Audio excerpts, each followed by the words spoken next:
Hi, and welcome to the Letter S podcast. My name is Joe Gross, and I'm joined by Anina Jasper Brody, who, like myself, experienced the loss of a parent at a young age.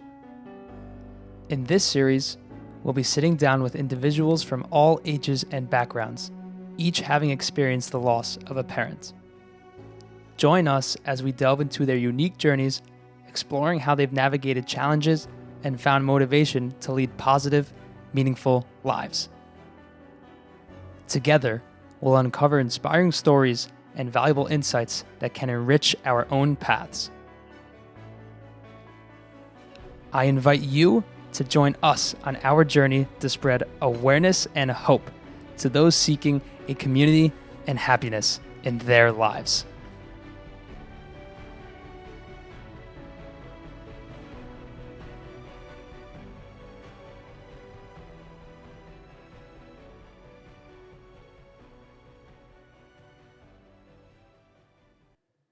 Welcome, everybody, to the first episode of the new season of the Letter S podcast. Joined here today, of course, myself, Joe Gross, and we have Anina Jasper Brody, co-host, and we're here with Avi Fried today. How are you doing today, Avi? I'm doing great. How are you doing? Good. You also look great. If anyone can see right now, even though this is on Spotify, he looks fantastic right now. How are you doing today, Anina? I'm good. How are you? I'm good. Thank God. Everything's good. Just a little bit about Avi Fried.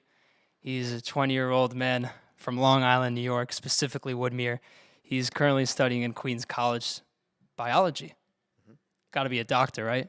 I'll go on the medical route. I'm not sure if doctor, dentist, see what direction I decide to end up taking. Okay, I think those are both good places, both good money. You get a lot out of that. So Avi here lost his father at age 13 after battling brain cancer for 2 years. Avi also is a volunteer and ambulance and fire servicer. Are you wearing anything right now? Maybe a fire suit you have for us? No, I do not have my ID, if that counts, but nothing more than that at the moment. I'm sorry.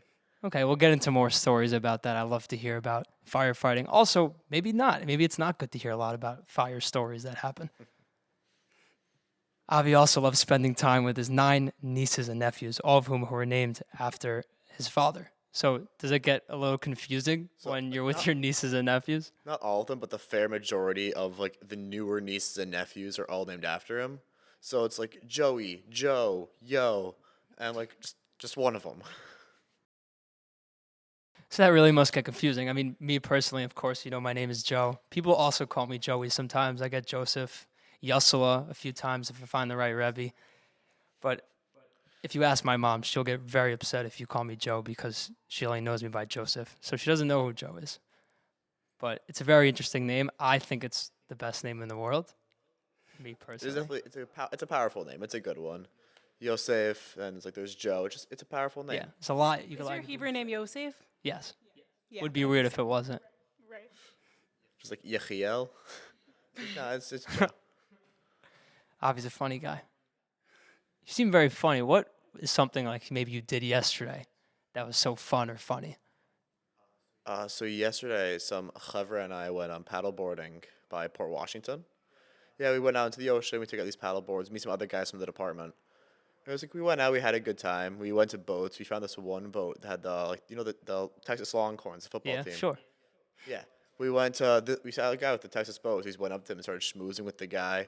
Cause I saw that, and you know the Texas song, the stars at night are big and bright, deep in the heart of Texas. I don't know that song. Now I'm familiar with it. Yeah. It's this cute song, and it's we were going by, and I saw the flag, I started singing it, and the guy started responding, with the claps. It was great. Sounds like a great time. Maybe invite me next time. Maybe I'll pull up. I'll let you know. Put a link for the song in the bio. And do you have anything on your agenda tomorrow too that you're looking forward to? So tomorrow I just have some, I'm just probably gonna hang out at the firehouse. We're gonna do some training that evening. Nothing crazy planned. How did you get into being a firefighter and all this these things that you do? So, because I was kind of going the medicine bio route, I was like, okay, I want to find a volunteer ambulance service to do, and also my father deeply instilled in me this idea that you should help those around you. You should be very heavily involved with the community, especially in the sense of you should be helping those in your surroundings, in your communities, neighbors, people you do and don't know. So I was like, okay, this volunteering field service in my community would be a great way to kind of succeed at that. So I got my EMT certification. I joined the department as an EMT only. And then after some time in the department, I was like, okay, this fire stuff also sounds really cool, really interesting, and I want to get involved with that. That's really cool and meaningful. Wow. It's amazing. If you could meet any person in history, what would it be and why? Because I feel like this question could apply to you because this can go so many different directions. And I see you definitely have a unique character. And I'm curious to know who that may be. So I'd have to say my mother's father, Yechiel Meir. He passed Yechiel. away. Yeah, he passed away before I was. He passed away before my parents even got married, and he like did a lot during the Holocaust. Like he got the Mir Yeshiva their visas by Sugihara in Shanghai, and like my mother was always talking about him so fondly. And like I look up to my mother a lot. She's a very strong and powerful individual, especially after I lost my father. She became very independent, very selfless, and she's a strong woman.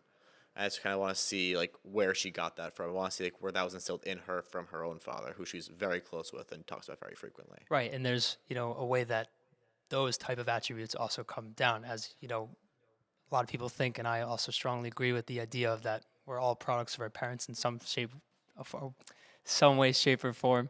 And that's something that, could have came down to you too. Yeah.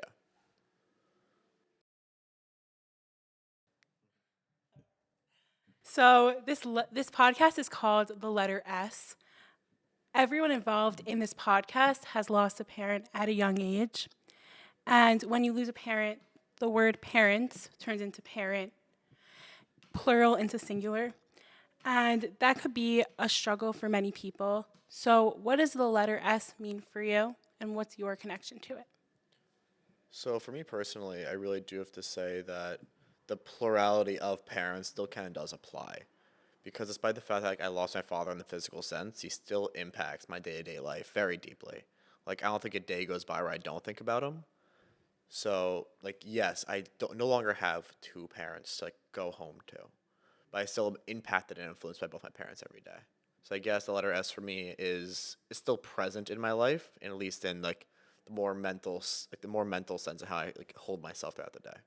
So internally, we could say that, but what about if someone was you were in school, like when you were younger, think back to like high school or elementary school, when you're right after your father passed away, if a teacher or a friend said, oh, like, did you tell your parents, where are your parents? If you were somewhere and they were like, where's your dad? Like, how would that feel to you? What are some ways you would react to that? So it was pretty frequent that people like would ask me like where my father was, especially like I went to like a more like yeshiva high school where it was like very much like father son learning. Like that was kind of the environment was like, oh, who's your father? Where is he? What does he do? How does he hold? So like I had never had a father throughout all of high school. He passed away. I was in the 8th grade. So like throughout all of high school, people like were kind of trying to get a feel like, okay, where am I from? Who is my father specifically? So that's the environment that I was from. That was the high school. So I ran into a lot of, especially father son learning, where it was very awkward for me. So I kind of just wouldn't go. I had a hard time. I had a hard time going to the father son learning where I'd see all my friends like have a quote unquote normal life, a normal interaction with their parent. And like I tried my brother-in-laws, all my sisters were married by the time, but it just wasn't the same. It was still like weird and like very visibly different.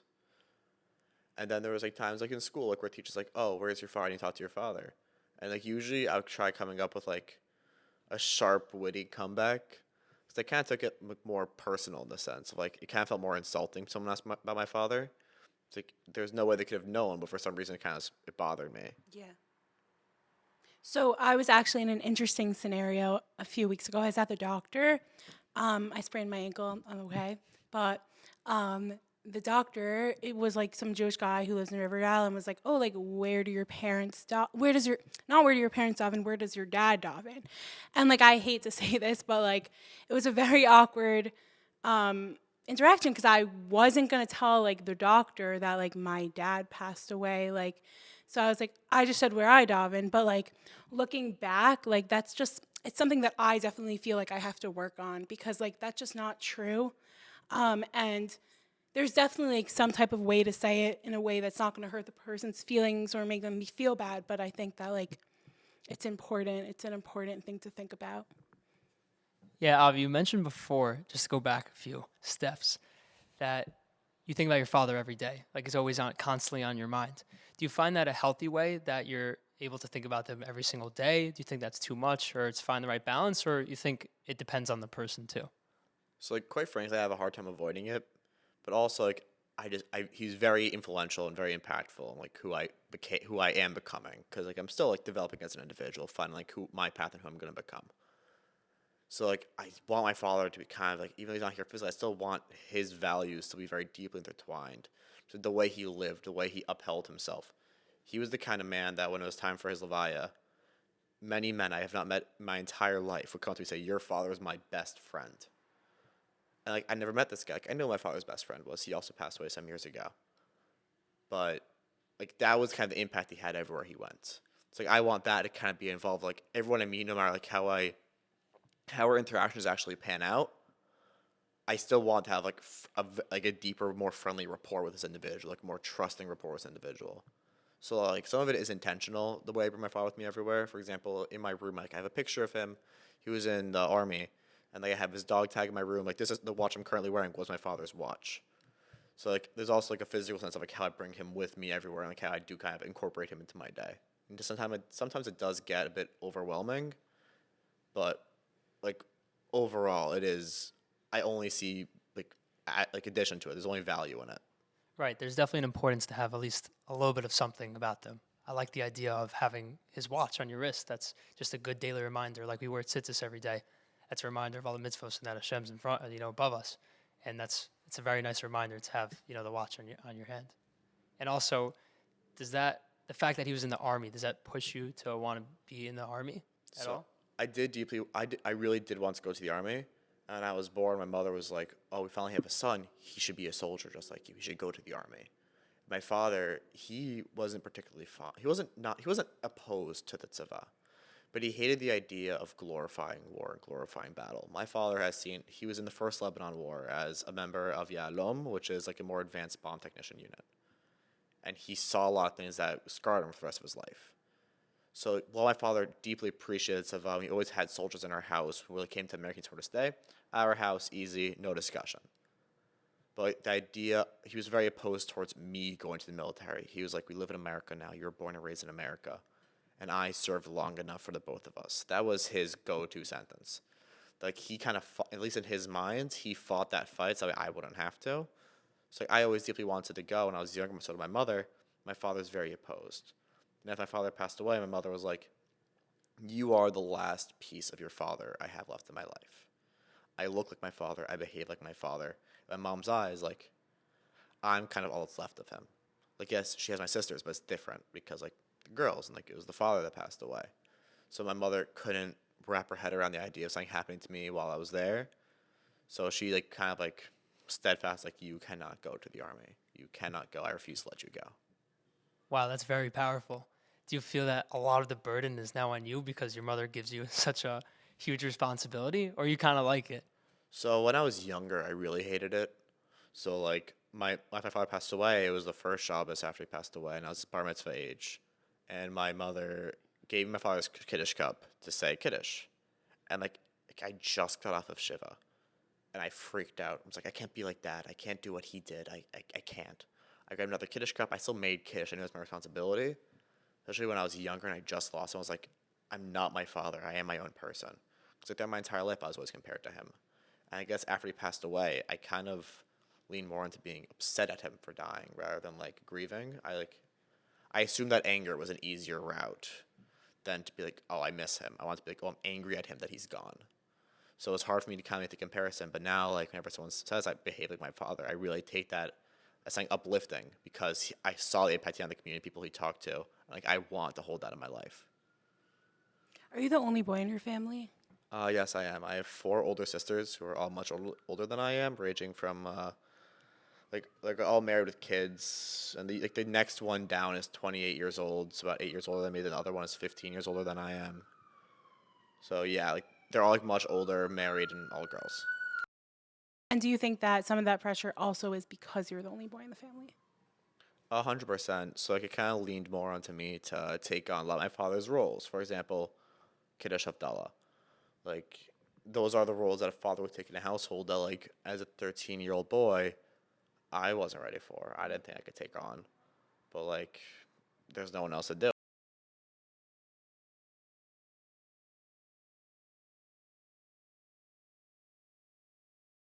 So we spoke a little bit about the army service and the fire service. Do you have any examples of how your father influenced who you are today and how they shape who you are and how he shaped how you are today? So my father was perpetually a giving individual. He had unrelentless kindness to everyone he ever interacted with. Even when I was like inconvenient to him or it was completely by accident, he was unrelentless about just exuding kindness at all times as available. One really good example that really like has a benchmark in my childhood was after Hurricane Sandy in 2013. The roads were flooded and they're like it was a hard time. And my father was a contractor, so we had a lot of generators. So we took his van to New Jersey during the hurricane, bought gas, came back to New York, still in the middle of a hurricane, filled up all the generators that way there'd be enough electricity for the block. And then my father would also go house to house, checking on people, seeing like how they're doing, what their like home situation is like at that moment. Because the water was so high, his rain boots weren't high enough, so he just went barefoot because the rain boots like, weren't doing the job. And like that kind of kindness kind of influenced me going towards the fire service, like past the point of convenience, past the point of what's expected. I want to be there for my community.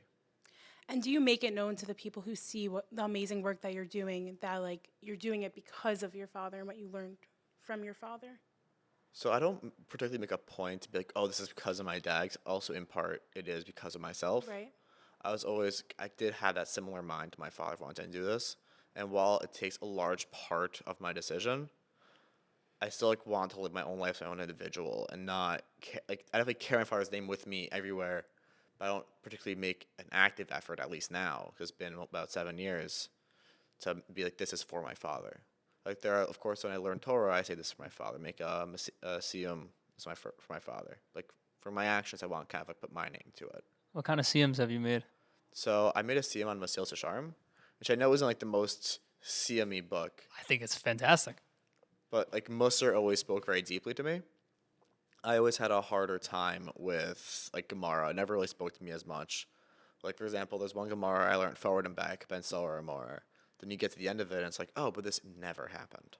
And that bothered me. I didn't like learning things I couldn't implement into my life.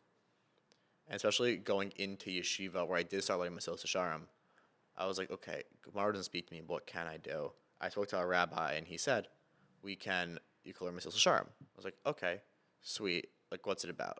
And he's like, it is the hardest book I've ever learned. I tried learning it, it made me depressed. I stopped learning it. But he said, I think this book would be perfect for you. And like I was still like having a pretty hard time coming into yeshiva, even though it's been about 5 years at that point where I lost my father. I was still like having a hard time getting over it. I haven't like really gotten my footing yet, because like still like over high school, still figuring out who you are as an individual, and like people don't really have themselves figured out when they go to yeshiva. Then you throw in that like monkey wrench of like, oh, also losing a parent, going into these very difficult developmental years of your life.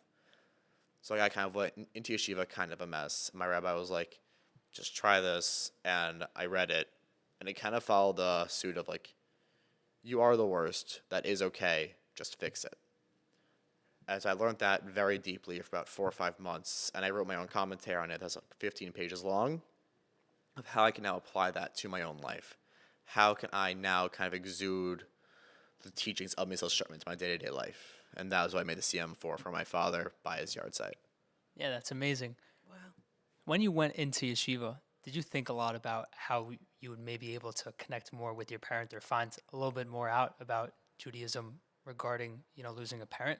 I definitely did think about that a lot when I was going to yeshiva and did focus somewhat of amount of my time in yeshiva trying to find an answer or some little clarification I can get on that. So I try getting more clarification, less on how to live with, like not less on how to live without a father, but more or less like what do I do now? How do I build now? Because there's so much of Yiddishkeit that's very based on who your father was, where your father came from, what are you doing? And by losing my father, I no longer had that footing. Like I have no brothers. I have no grandfathers. Like I had no one to turn to be like, hey, how do I be a Jew? How do I run a Jewish household? So that was more or less my goal in yeshiva, just kind of learn how to be a Jew in the world and raise a Jewish household. And I think yeshiva on through TVA did a really good job. Since you said that, you don't have any brothers, grandparents, it's difficult. How did you receive, if you did receive any support over the years when you lost your father? Who comforted you? Who was there to help out? Did anyone really step up except yourself? So my family is very tight knit, and that kind of allowed us to get our footing again very quickly after we lost our father.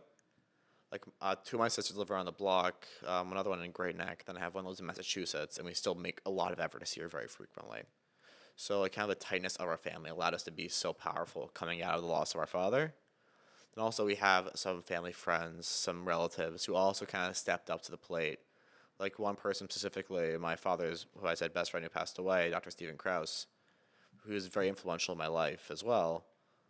When I just lost my father and writing the eulogy, he came to our house, sat on the floor with us, and helped us write this eulogy. And he felt such deep mourning for my father. He wanted to sit Shiva himself. He didn't know what to do. So he definitely and he came to my mother's house every Friday night until the day he passed away to just sit with her and talk and just check on her. He didn't have to. There was no need for him to now go out of his way to his deceased friend's house to talk to his wife, but he did it anyways. And that was kind of like the help we were getting from our friends and family in the community. What do you think that you can learn from that time of that amount of support that you received, and like with the story that you just said, like what do you take with you from that and use still today? The kind of support that I received really did instill the belief that was already there of be there for those around you, be there for your community. If it's like where you live, where you went to school or went to yeshiva, be there for that community. Because the community helped me so much during that hard time that now how can't I go out of my way to help my community? So it's all very important, and I think that a lot of people can take a lot from what you just said and like implement it into their own lives.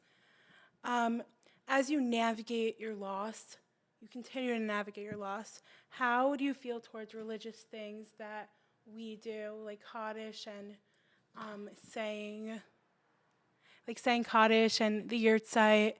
How do you feel about those things, Yisker? Do you have a special relationship? Do you like saying Yisker? I know everyone has like a different relationship with specifically Yisker since we say it a few times a year. So can you speak a little bit about your relationship with the Judaism of the loss? So when I was younger, I really hated it. I just couldn't get around to doing it. Like I did do it, of course, but I just strongly disliked it. I would go to say Yisker, and the membership of my shul itself was already older, and I was 50 years younger than the next youngest person in that room saying Yisker. And it's looking around and seeing that, I couldn't help but cry almost every time for the first couple of years. And a lot of time in my life, I have a harder time seeing the more spiritual side of Yiddishkeit.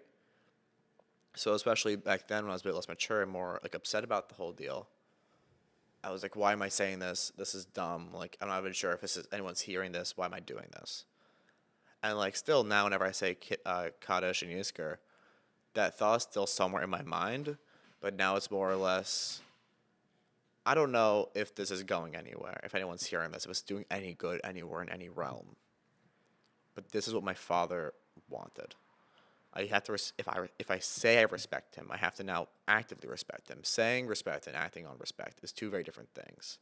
When you act on respect for a deceased parent, even if you can't see any physical repercussions, if you don't act on it, then you don't actually respect them. I put a lot of effort into respecting my father's legacy and his name because I am now his legacy. I'm now spreading his name. So I have to hold myself to the same standard that he would have pulled me if he was still around today.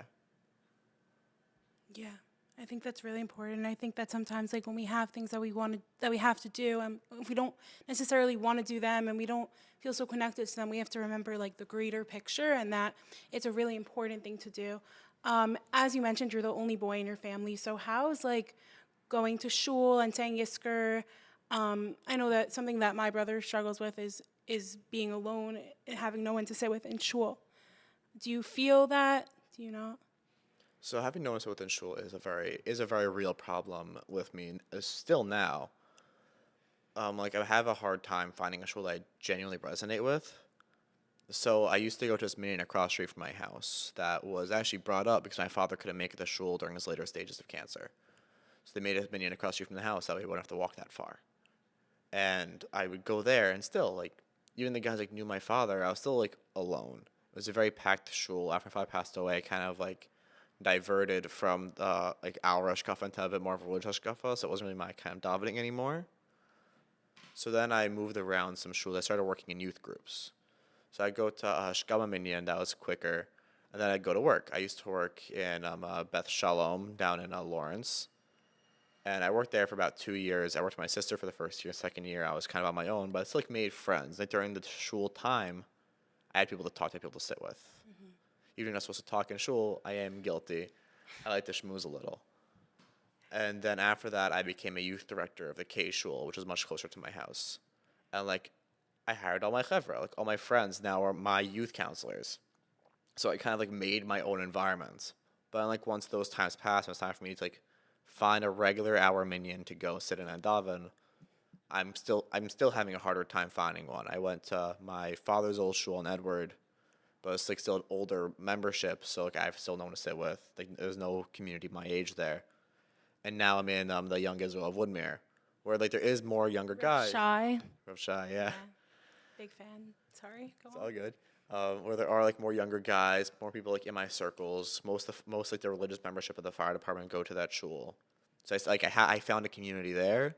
It's still hard 'cause, like I don't like have like a designated makom in that shul. I kind of like float around.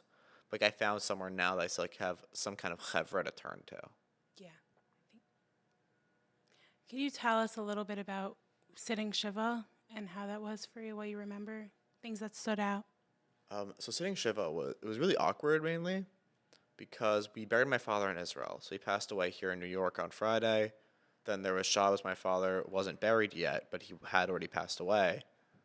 And then after Shabbos, we had the funeral in New York. Then we flew Elal to Israel. And then Sunday morning, we then had the Levaya and buried him. And then it's like we were already like super jet lagged. We already like went through this huge, crazy turmoil and trip.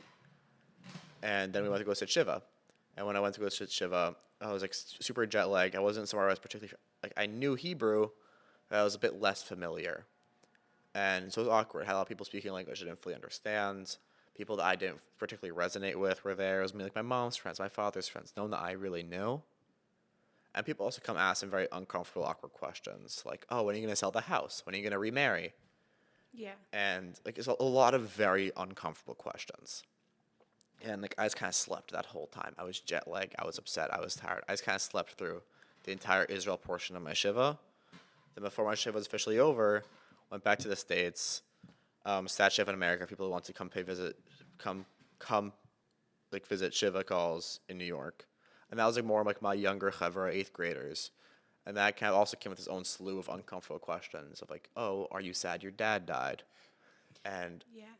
because it was so awkward and I was so upset about it, once again, I kind of like leaned back to like my more like witty, snappy, harsher answers. And like now, like in retrospect, I do deeply apologize to people I answered to disrespectfully.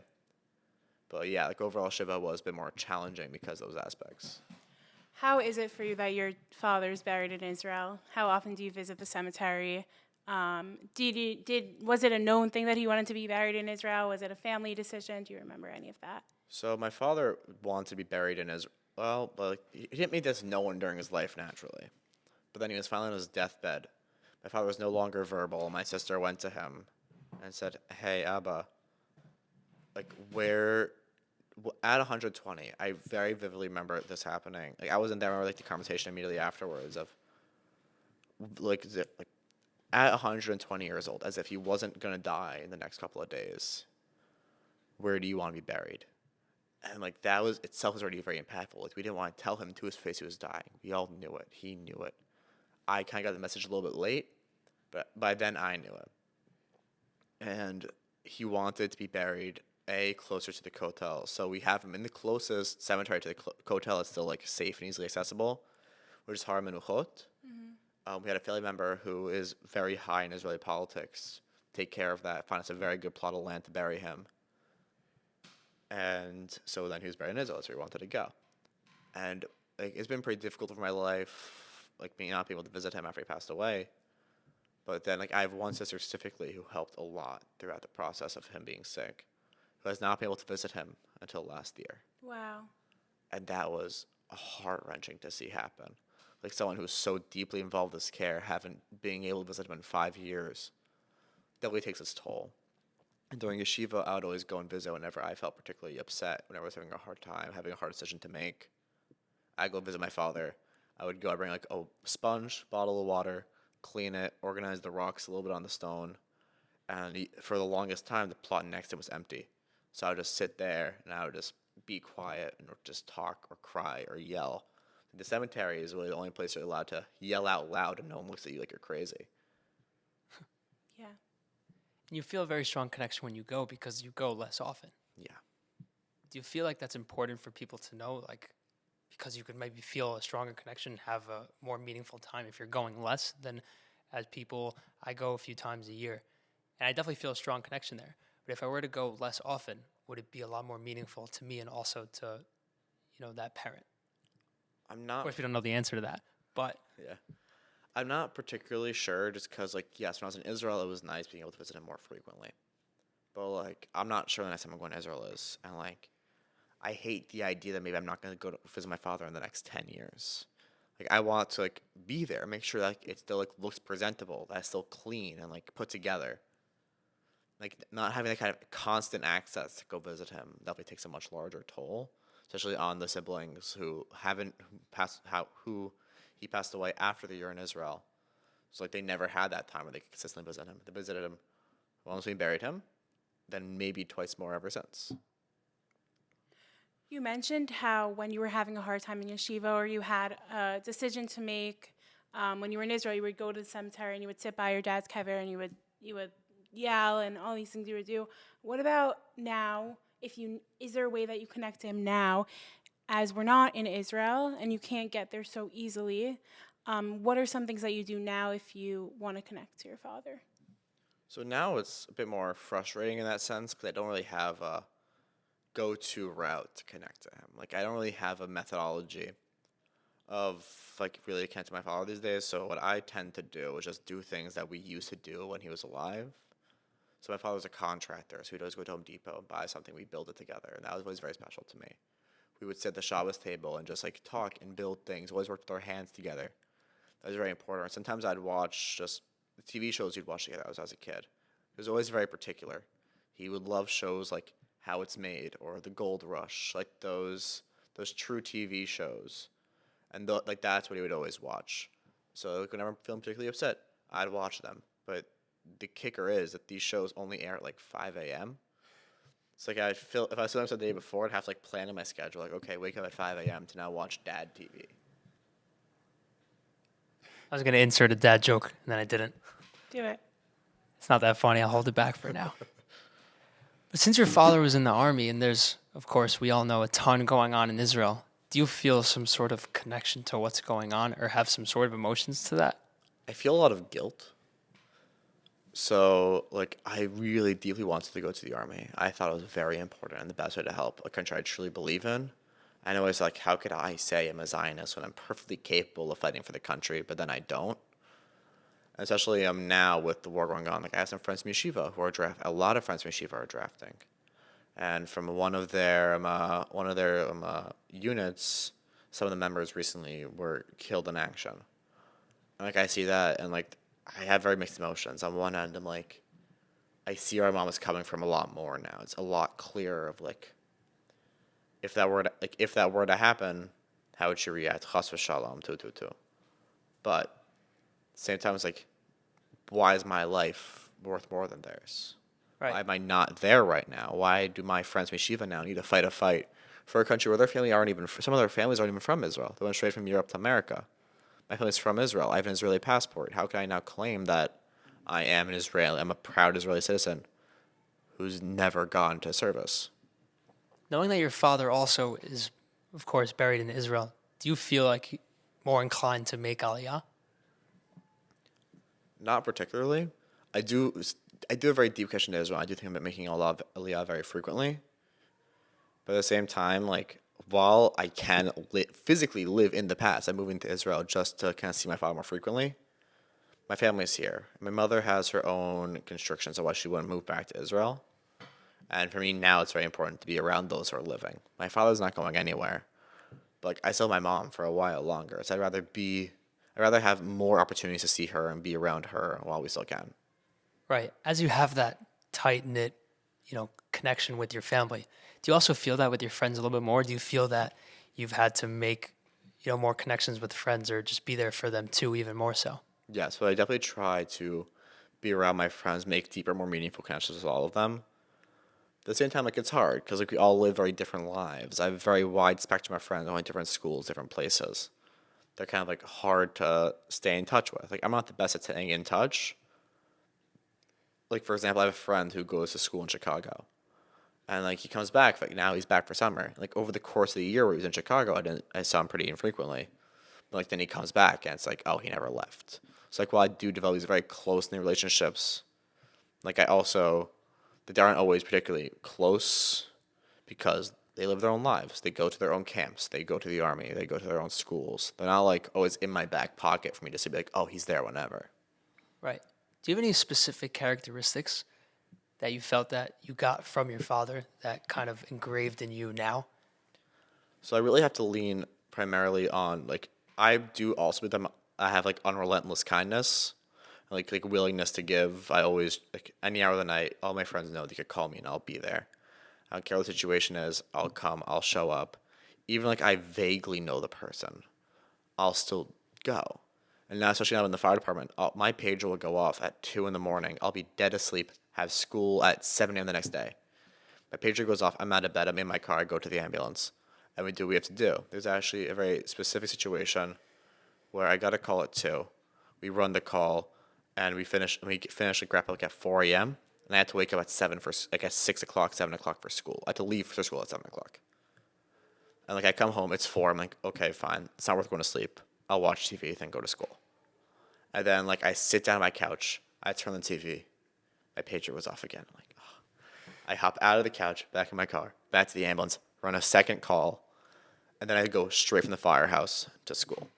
Because like I want people to give to the community that way. These people are calling an ambulance not because they're bored or they don't have anything better to do.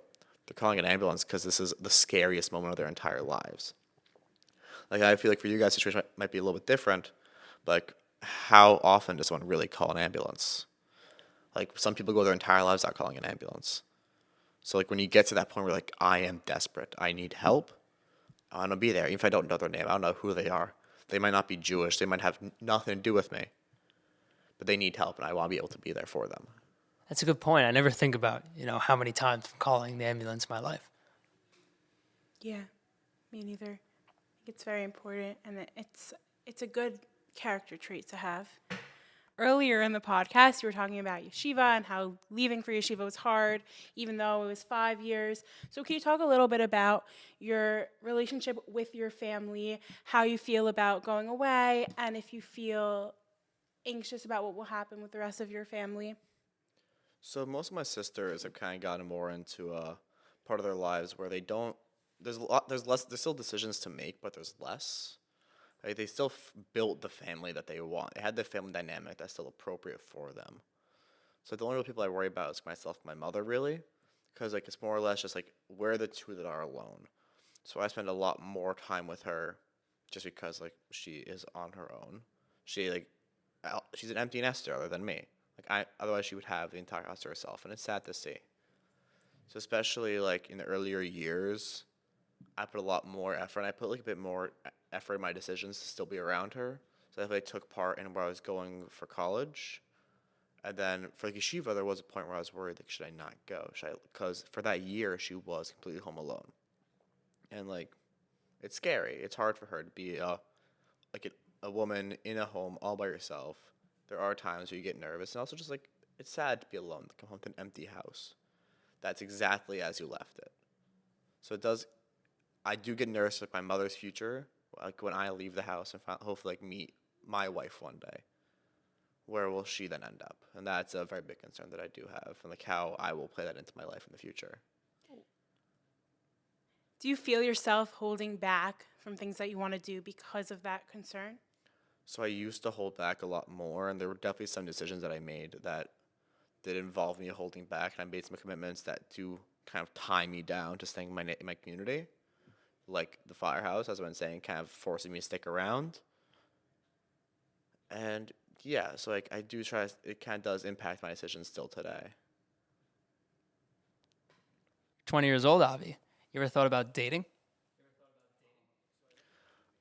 So I definitely do think about dating, but then when it comes like into like the path I'm trying to take educationally and trying to go into the medicine route, I wouldn't be able to really support a family. It's like my later 20s.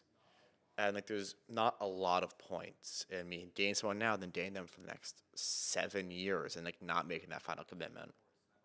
So of course, I'm also very big on you find someone that you think is the one, hold on to them for dear life. I have the same idea with my friends. Like I meet someone that like is good for me and is very compatible with, even if they're not the same as I am. Like most of my friends have very different viewpoints than I do on most things. But I know he's a good guy. So like I latch on. Like I don't let him go. I make sure he sticks around in my life. So like if I do happen to stumble upon someone who I do believe is good for me, who is like quote unquote my Chayil, like perfect, I will hold on and I will do what is necessary to ensure that it works. But it's more of a passive search than an Yeah. active one. On a topic like this, when you don't have a father to go to, are you comfortable with going to your mother to speak about those certain things?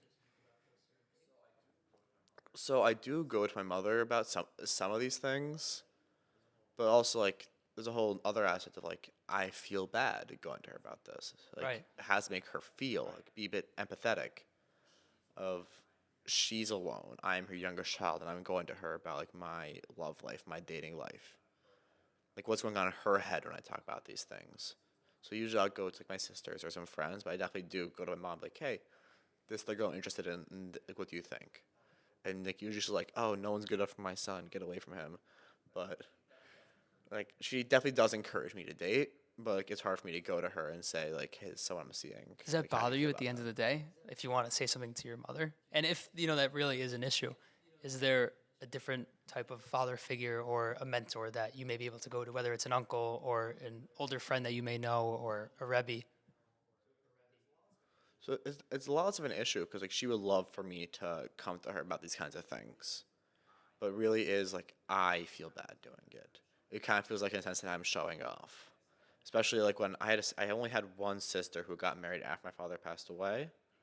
So like they got engaged as my father was passing away when he was on his deathbed. They got officially engaged, and then they got married afterwards. And like I saw my mom go to my sister's wedding, and like it kind of broke my heart. I'm not sure if anyone else felt the same feeling, but like like how like you walk the kala down the aisle to her chassan. Usually it's the mother and the father. My father passed away at this point, so it's my mother and I.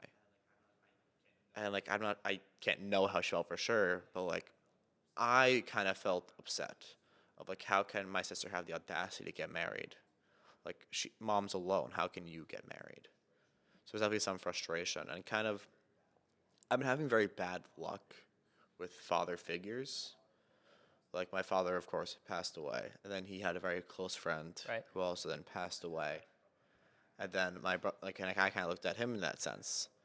And like I have my brother-in-law who I do go to for these kinds of things. He's a really well-rounded individual. He's not particularly the emotional type, but like I know all advice that he gives me is sound. Like I know that I can 100% go to him and like trust the word he gives.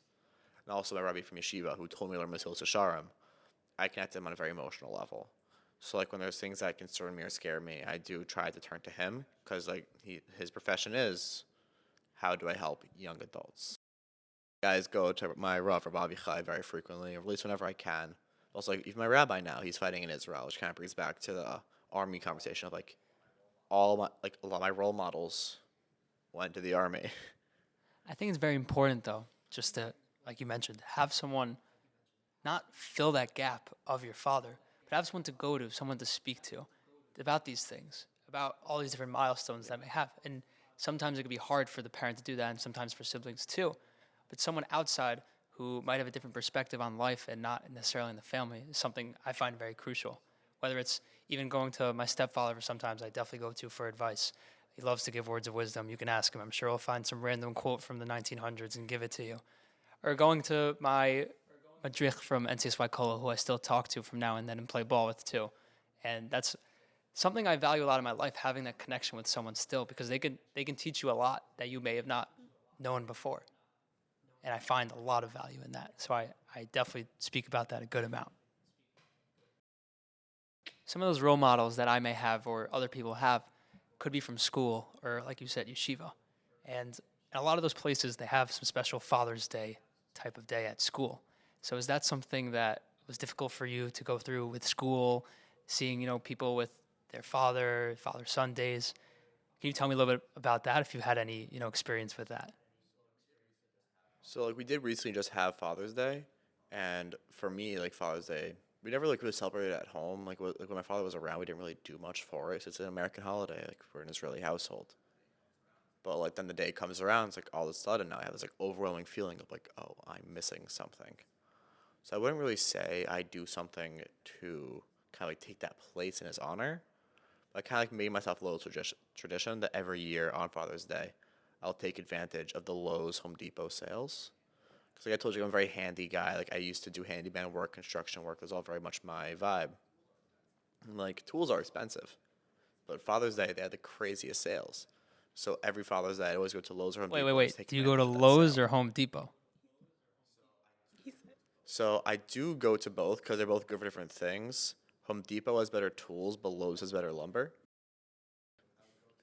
So like I would go to like Lowe's more frequently for like materials, but also they do have better sales on Father's Day. Also, they have better selection like grills and like yard stuff.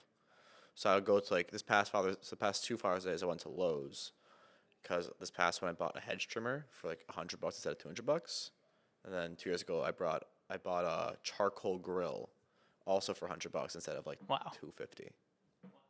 Ask you a real important question, So though. If there was only one of those stores you can have for the rest of your life, only one of them, which one would you have? I'd have to say Home Depot. Like their lumber is terrible, but like their tool selection and their garden selection is fantastic. So I'd have to go there. So I do a lot of yard work for my mother because she like loves her garden. And like every time I usually go to Lowe's. I do go to Lowe's just because it's closer. But like Home Depot has much better options.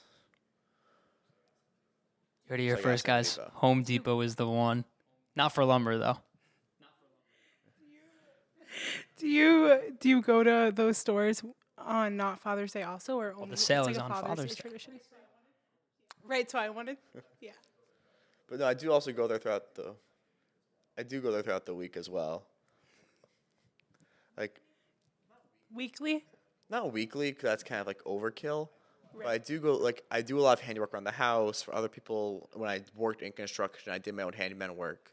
I would go there pretty frequently. But also, Home Depot I have a very weird connection with because that was my father's go-to store when he was a contractor. So whenever I go to Home Depot, there's like a very specific smell there. And like especially when he just passed away, I would go there, I'd like freak out and I'd leave. Wow. Because I said, especially like right after he passed away, my father had this Pro Extra membership at Home Depot. Not even a month after we lost him, we get a Home Depot box in the mail for Avi Fried. I open the box, and it's like this really nice Pro Extra members box that has like magnets on it, and you open it up, and inside there's a hat. There's a hat that says Home Depot Pro Extra with like a marker in the hat, and then there's like a handwritten letter on the box saying, "Thank you, Yosef, for your years of dedicated service. You're a very valued customer, and like we love to see you here." And I saw that, and like I broke down. I kept the hat. I still have it in the box, pristine condition. I still have like the hat keeper thing in it, that keeps it the shape of the hat. Like don't touch it. I just like have it as like a Sell it for keepsake. millions one day. Yeah. For all the Home Depot lovers, all the Home Depot lore, it's like how if you go on StockX now, you can buy like a Home Depot coat, sell the matching set. I know we didn't speak about this a little bit before, but I think this could be very beneficial to people who have went through it as well, or God forbid, would have to go through in the future and have something to look back at. But cancer is, a very difficult topic to speak about, but also just to go through in life. And, your father went through, a couple years of going through procedures and a lot of different things. Are you able to tell us a little bit about, how that whole experience went down? If you're interested in speaking about that with us, and how you kind of coped with it, and how it was really like for the 2 years that you were going through it with your family. So the way we figured it all out, I was in camp for the summer, and I was supposed to go to Israel with my father for my cousin's bar mitzvah. And we're driving home, we're on our way, and I get home. I'm like, hey, where's Dad? And what happened was he had a seizure on his way to New Jersey, driving on the highway. And like there's a lot of miracles in that day. So usually he had a Tahoe at the time. And what he'd do is he'd turn on lane control and turn on cruise control and just soar down to New Jersey and not touch a thing. And if he was in that car, he would have had those on the highway. When he had a seizure, he would have ended up killing someone, or Chas Shalom himself at the time.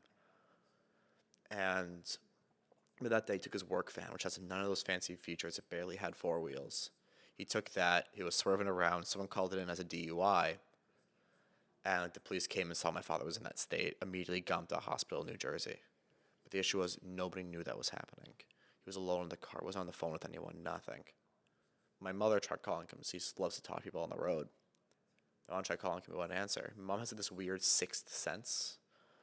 And she called him on. She's like, I know something's wrong. She called everyone. She's like, something's wrong with you. He's like, what are you talking about? He could just be busy. He's like, no, I know he should be on the road. I know he would answer the phone. Something's wrong. And something was wrong. He was in a hospital in New Jersey where he got airlifted to. It took them a while to find him. They wouldn't release him to a higher quality hospital for also another 2-3 days. This whole time I went back to camp. So I was back at summer camp. They finally got my father to another hospital. They did a CT. They found a tumor in his brain. And this is where there's kind of two versions of the story of what I was told and what my family knew. My family didn't want to tell me my father had cancer. I didn't find out he had cancer until after he passed away. This entire time, I knew something was wrong. I knew he was sick, but I didn't know it was cancer. I didn't know he was dying. But I get home from camp and I see my father has a large ear-shaped scar on the side of his head where they removed the tumor. And my sister warns me on the way back, hey, by the way, Dad, this scar will be just fine. Everything will be okay. But realistically, they didn't think everything was going to be. They didn't know everything was going to be okay, because the doctor gave him about 2.5 months to live. I get home from camp. I spend a ton of time with my father. Even growing up, my father would always make sure there was time. But now it's even more time. We'd go out for breakfast every day. We'd always do something. So I had to make this time very valuable. And he really fought. And there was a lot of procedures that happened throughout. A lot of very awkward times. There were times where I was like, no, my dad doesn't. I was also partially in denial. Part of my brain was like, oh, he has tumors, he has cancer. But I was like, no, my family wouldn't lie to me. They wouldn't tell me he didn't have cancer. But they weren't. Because how are you going to tell an 11-year-old boy that your father has brain cancer and he's going to die in 2 months? And he fought for a while. We tried a bunch of different procedures and operations and therapies. So you see my father's kind of going through all these cycles, different procedures. But I got really lucky because he ended up living for about 1.5 years, making it to my bar mitzvah. And so he got sick when I was 11, and he was 11 when I was 13. And I was kind of getting a bit greedy. I was like, let's make it till I'm 14. He passed 2 months prior to my 14th birthday. But unfortunately, I wasn't that lucky. And then my father was about to, my father was kind of starting to deteriorate. The cancer, glioblastoma, kind of spreads throughout your entire brain. That's the kind of cancer my father had. And he was now in hospice. So we had people, he was in the hospital for a while, but this sucks, let's bring him home. So just because some of the holidays were coming around that time of year. We brought my father home. He was being taken care of by an in-house nurse. He had to go back to Turkey at some point. He was there for about a month. And then we got a new in-house nurse. We wasn't able to take care of my father. So okay, this isn't working. So, we were still trying to fight and whatever, but it really wasn't going well. And then we eventually, we knew he was kind of going downhill, sent him back to the hospital where he did eventually die. But he also did live long enough for 2 of my sisters to get married, for a niece and nephew of mine to be born. He's still around. He knows the man that each of my sisters married. It's even though he was taken from us early, we're very lucky for the amount of time we had between the day he was diagnosed and the day he finally passed away. Wow, that's an incredible story. Do you think that it was important for your family to not tell you that your father had cancer, or do you think it would have been better off after, like, hearing that? At the time, I was very upset about it because I didn't even find out on purpose. No one like sat me down and said, "Dad has cancer." When I was sitting Shiva, my sister was talking to her friends, and she's like, "Oh yeah, so when my father had cancer," and I turned around like, "Wait, Dad had cancer?" Like I didn't believe it even after he passed away, and like I found out like I understand the perspective. I understand like how you're not gonna sit down this 11-year-old boy who I worshipped my father when I was a kid. I loved everything he did. In my eyes, he was a legend. Like he was untouchable, invincible. Hey, you're not gonna sit me down and tell me he has cancer. That he has 2 months to live and console me afterwards. It's it's almost impossible. So like now that I'm older, I kind of agree with what they did. When I was younger, like, I could not have been more upset. When was that turning point, do you think, of when you now understand why they did what they did versus how you felt when you were younger? So what happened was I got into a fight with my sister. She she believed she told me my dad had cancer day one. I don't buy it. To this day, I still don't buy it.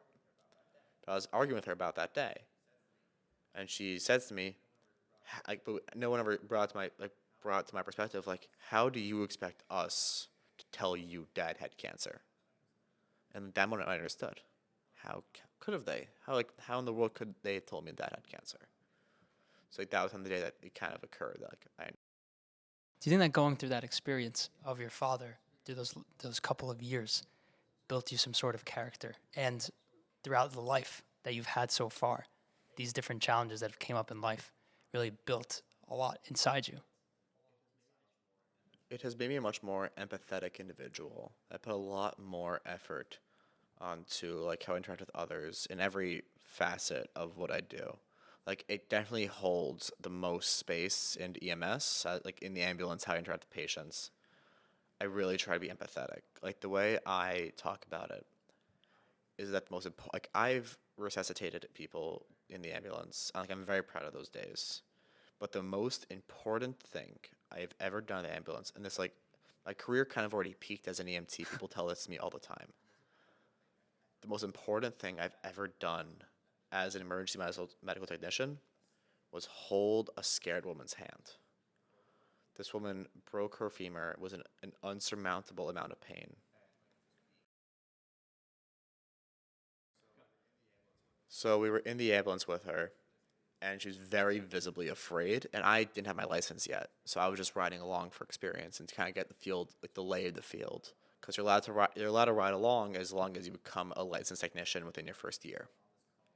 So I was on this call. I wasn't in tech yet, and I was like, I'm not doing anything useful. We have the paramedics doing their paramedic thing. What can I do to help? And I lock eyes with her, and I just see active fear. She holds out her hand because she's like, she wants me to hold, and I held her hands for the rest of that ambulance. So I'm not letting go.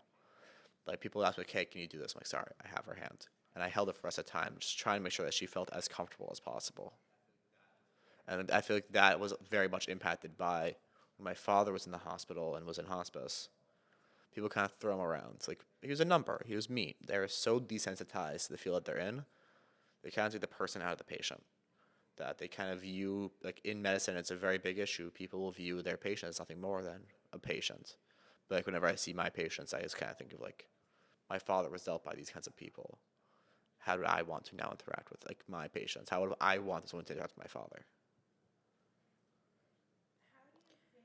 How do you think that you relate to death after the loss of your dad? It made death a lot more real. Because like as like a younger individual, like you don't fully, it doesn't seem real. Like when I was younger, before my father even passed away, I had almost a fear of it. It was like so foreign and scary that I was like, I remember very vividly one day where I was like with my mom and I was just crying like, "Mom, I don't want to die. I don't want to die." She's like, "What are you talking about? You're 7 years old." But I was just freaking out. And like now after my father passed away, like death became a lot more tangible. It kind of became a lot more peaceful and less scary to me. That like I'm not sure where my father is, if he is anywhere, but like it's kind of not his problem anymore. Like he did what he had to do. He lived his struggles, his truth. He made his family. And yes, it sucks he's not around. Like effectively, like Right. he's at peace. So you found skateboarding to kind of take you away from it and, give you some peace in mind. Yeah. Like I picked up skateboarding about a year and a half into high school where I was on a trip and I was in Virginia Beach and I went to like a skate shop and I used to do impressions a lot. Can you, So I before, said sorry, I the have to cut fast you part off. of I need to hear an impression right now. Give us a good one. I could do the Let's hear Scooby it. Doo laugh pretty well. Do it, do it. Oh, that was awful. That was My not voice bad. my voice is way too sore for that. Well, I'll be like in the fire truck and I'll just do it. Oh, and so freak while you're everyone going out. to save a fire, all of a sudden you hear Scooby-Doo laughing. On the back of the apparatus, like we like to like, joke around. It's a very like lighthearted environment because like you go from 0 to 100 so fast all the time. That you kind of like learn to very much appreciate the times in between. That like we'll be like all hanging out, watching TV, like making fun of each other, just being ourselves. And then like we'll hear the police radio come in, or we'll hear the tones drop to tell us that there's a call, and like that you're about to see someone's worst day of their entire lives. So you really learn to appreciate those Yeah, times. I in didn't know between. You really Scooby-Doo take could be so advantage of it. meaningful.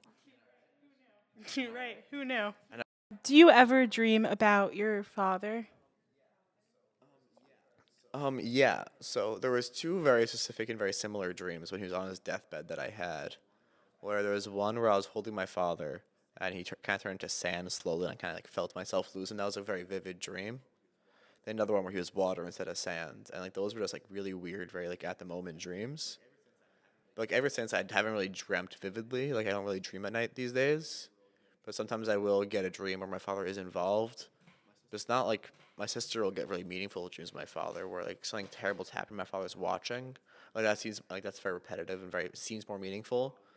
Like I'll get ones like where like my father like is still visibly sick, but like he'll be wearing like a toupee and we'll just be hanging out doing like activities, like as if it was normal. Like as if like I remember this one very vividly. That he looked physically sick. We went to the aquarium and he's wearing a terrible toupee. And like that was the dream. But I don't like really get such like in depth dreams. What of is my it like father. to see Or him what is it appear like in to your look at a dreams? toupee? The toupee is terrible. If he were around and wore a toupee, I would laugh at him, even if he was sick. But to have him in a dream, it kind of like I want to say it ruined my day. It was definitely like a downer. Like it wasn't like a oh yeah, I guess I saw my dad last night. My mom sees my father and Wow. everything. My mom will see my father in the bugs. There's like a duck that lives in our garden. I named her Rosetta. My mom believes it was sent by my father. There's a light bulb in my basement that flickers, and we have no clue why. My brother-in-law was an electrician, looked at it, and he said, "This looks fine. There's no reason it shouldn't work, but it doesn't work." And my father fell there when he was sick, which did also cause a lot of other issues. My mom believes that was my father trying to communicate with her, but like he should have tried a better means, as nobody knows Morse code. It was like with the flashing light. Chaval. Um, yeah, so I never like really had. So my mother sees like my father and everything. We'll get dreams of him that are very vivid, and like she's excited to see him in the dream. She very much connects to like that world, but also it's like, oh, I miss Yossi. I miss my father. I miss my husband from my mom's perspective. Yeah. So like while like, it's nice to see him, Definitely not hear really that. seeing him. We really appreciated you coming out today, Avi. Thank you so much again for all your insights and all the stories you share with us. And for in memory of your father, Yosef Zichron Livracha. Is there any massive, if there was one big piece of advice that you can share with our listeners today, what would that be? And if you have a story for that to go along with that, that would be amazing. Life is full of very small moments which seem almost insignificant. And if you don't learn to hold on to those, they're short, they're small, they're really like it's not like you're going on a crazy trip or it's a life changing moment, but something just so purely small, but it's also simultaneously so pure that you have to learn to appreciate those. You're like sitting at the table with your friends or just sitting at the table with your parents. Like I mentioned this earlier, but like my father and I would just watch TV at 5 a.m. And like at the time, like oh, like yeah, it's whatever. Like we both can't sleep, fine, we'll watch TV. But like now it's like those are some of the most valuable memories of my entire life. Me and my father just sitting on that couch. He had these like cookies that were like half chocolate, half nut that you can only find in Israel. I'd have a coffee and I'd be there Flavor. with a Snapple. And we'd sit there, Diet peach. Strawberry That's the most kiwi. girl thing I've ever heard in my life. That's a Mango. it is a good one. What's your favorite? What's your I'm favorite? not the biggest Snapple guy. I would say half and half, but there's no better iced tea than Fuse peach iced tea from Israel. Oh yeah, the best, the best, the best. I guess Arizona takes that spot. It's so much liquid for $1. How can you say Fuse no is to the that? best. Not my speed. I respect it. Okay. Fuse hands down. Okay, continue. Fine. But yeah, like it's like the small moments of my father really did mean a lot. Or even it's like a short memory of my father. It was middle of winter. My father was still sitting outside. He'd always wear a wife beater. Sure. Like you know, like the little tank top on their shirts. He's always wear one of those, and these oversized and one sweatpants. And he'd walk outside, and like he's like, just look at this thing. I was like, oh, it's so pretty. And then icicles, like ice and like cold water, fell from our gutter straight onto his head, and like kind of like clenched, like tensed up because it's cold. And like even when he was alive, I would think about that moment and laugh. But like now it means so much more, even though it was like small, insignificant. I think about it, like, it make me chuckle. It's kind of like a way for my dad to still make Yeah, me for laugh. sure. That was amazing. We really appreciate, again, your time and effort of coming out here and sharing a story like that with us 100 times over. Thank you so much, Avi, for coming and speaking on the podcast. It's really an honor to hear everything you had to share with us. And I know that I'm going to be taking a lot of what you said and instilling it into my life. So thank you so much. Thank you guys so much for having me. It's been great. Thank you again so much for listening to another episode of the Letter S podcast, inspiring one life at a time.